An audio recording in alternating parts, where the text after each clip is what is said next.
from Liverpool is Francesco Rizzuto. He's a professor of law at the John Moores University. Good to see you. So let me quickly ask you this. Is Ukraine losing the war?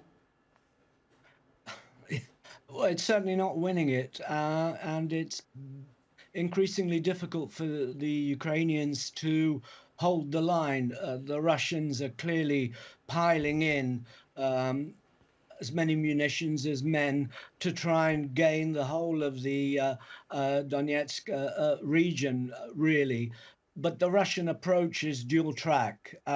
It's not only to pile on military pressure on the Ukrainians, but of course it's also to ensure that they try and keep Trump sweet. Hence, we saw in the last couple of days Lavrov come back and say, of course, we can have a meeting with Trump and we will go ahead, because it appears that Lavrov went off script, and that didn't please Putin.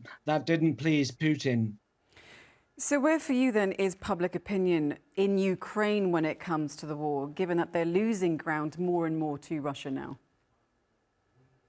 Well, it's difficult to gauge, but from the outside, it would seem that Ukrainian public opinion is still committed to not conceding to the Russian side. But what does conceding mean? I'm pretty clear that many Ukrainians want peace to happen. Many Ukrainians don't want to give up the eastern regions, the Donbass regions that the Russians want. But there are forces of circumstance, and in the end, how far can one hold? Really, the Ukrainians and Ukrainian public opinion is looking to the Europeans in particular, and to an extent the Americans, to try and support them in holding the line to keep what they have. Well, I'm glad you brought up the Americans and the EU because, you know, as it's always said when it comes to the war in Ukraine, they are the last line of defense against Russia for Europe. But you're seeing this now that Ukraine's allies are losing faith in them, or they seem to be a bit more lukewarm to helping Ukraine, especially when it comes to, you know, the asks for more and more military equipment. So where does Ukraine go to now, given that it's sort of losing its most, you know, its high level of support from its staunch allies like the US and the EU? Well, the Americans were always lukewarm, and the fact of the matter is that it's the Europeans that have been paying for arming the Ukrainians. In other words, we're paying the Americans to give us weapons that we then give to the Ukrainians.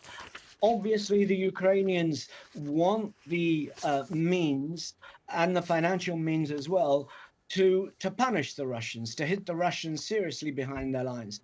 But for this, the Europeans simply don't have the means. If you like, the Tomahawk missiles are American, and the Americans won't hand them over. The Europeans have found it difficult to agree on using the 140 billion that's locked away of Russian assets that are locked away in Belgium. Why? Because the other European countries don't want to underwrite the funds in the event the Russians challenge this in court. It also sets a precedent of, if you like, expropriation, let alone reparations, that many European countries are not particularly keen on. So I wouldn't say that there's been, if you like, a relaxation, a withdrawal of European support. But it's extremely difficult for Europe to come up in a united way on how to proceed with supporting the Ukrainians. Europe is divided on this, if truth be told. Exactly. You know, the EU unity on Ukraine does seem to be wavering of sorts of late. Francesco Rizzuto, Professor of Law at John Moores University, thank you so much for your analysis on the programme.